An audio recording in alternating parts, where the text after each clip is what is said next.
बाळासाहेब ठाकरे यांना नमन करून आदरणीय पक्षप्रमुख उद्धवजी ठाकरे व युवासेना प्रमुख आदित्यजी ठाकरे यांना नमन करतो। आज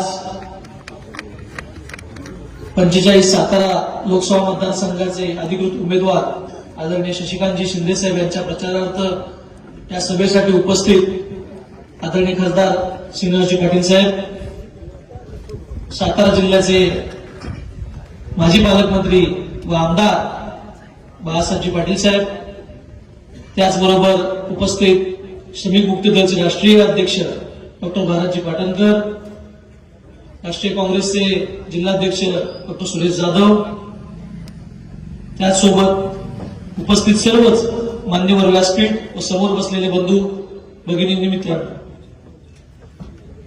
येणाऱ्या देशाची निवडणूक ही एका निर्णायक वळणावरती निर्णायक निवडणूक असणार आहे। देशामध्ये गेल्या 10 वर्षामध्ये काय घडलं आणि गेल्या 70 वर्षामध्ये काय घडलं याच्या बाबतीत सारखीच तुलना होते। 10 वर्षामध्ये काय घडलं तर जातीय दंगली घडल्या, 10 वर्षामध्ये काय घडलं तर देशाची आर्थिक स्थिती डबघाईला आली, 10 वर्षामध्ये काय घडलं तर या देशाचा या जगाचा पोशिंदा असणारा शेतकरी अडचणीत आला। हे सगळं या 10 वर्षात घडलं आणि हे 10 वर्षात घडवणारे ज्या ताकदीवरती निवडून आले ते गेल्या 70 वर्षामध्ये काय काय घडलं याच्यावरती ते माप काढतात।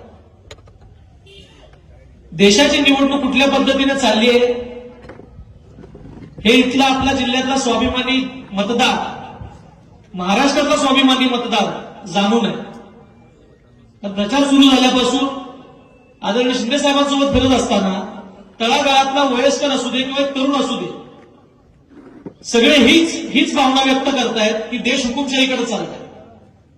म्हणजे एका व्यक्ती केंद्रित राजकारण अख्ख्या जगामध्ये सगळ्यात मोठी डेमोक्रेसी म्हणजे लोकशाही असणारा आपला देश आणि त्या देशाचं वाटोळं करायला निघालेली ही जोडगोळी, यांना आपण धारा देणार आहोत का? आणि ह्या धारा जर दिला तर पुढच्या निवडणुका होतील का?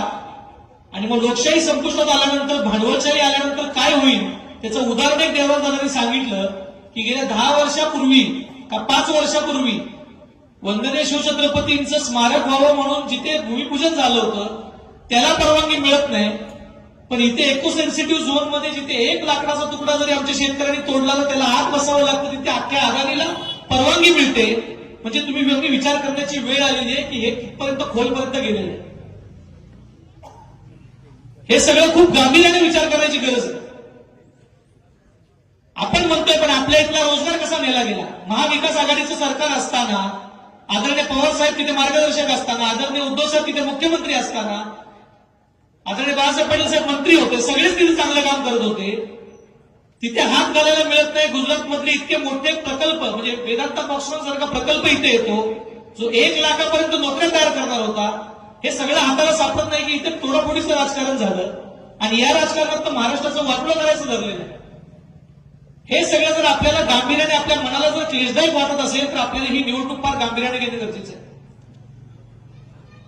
विचारसरणी कुठली, कोण कुणाबरोबर आहे याचा जर विचार करता आपल्याला पहिले भारतीय जनता पार्टीला थांबवणं गरजेचं आहे। त्याच्यासाठी आपण ही इंडिया आघाडी स्थापन केली आणि त्याच्यासाठी आपल्याला याच्यासोबत लढायचं। 84 वर्षाचं नेतृत्व करणारं आपलं एकदम घरातलं ज्येष्ठ नेतृत्व आपण म्हणतो, ज्यांना दिल्लीमध्ये सगळ्यात जास्त मान आहे, अजून सुद्धा बाकीचे पक्ष बाकीचे नेते त्यांचा सल्ला घेतात, त्या पवार साहेबांना त्रास देण्याचं काम या भारतीय जनता पार्टीने केलं, त्यांचं घर फोडण्याचं काम यांनी केलं।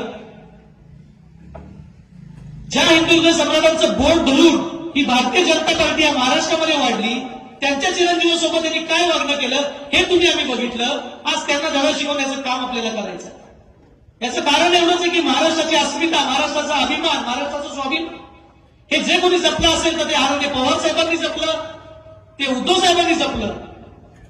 हे सगळं करत असताना गेल्या 70 वर्षामध्ये काहीच झालं नाही, पण यांच्यापेक्षा वारंवार मी सांगतोय की यांच्यापेक्षा अधिक पटीने लोकप्रियता असणारे आदरणीय पंडित जवाहरलाल नेहरू साहेब होते, आदरणीय इंदिराजी होत्या, राजीवजी होते की ज्यांचे कमीत कमी 400च्या पार खासदार निवडून आले होते।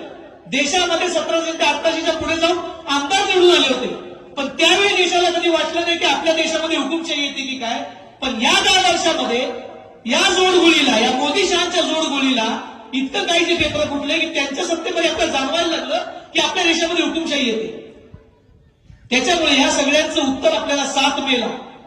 आपला जिल्हा हा चव्हाण साहेबांच्या विचारांचा जिल्हा आहे. आपण पुरोगामी विचारांचे आहोत.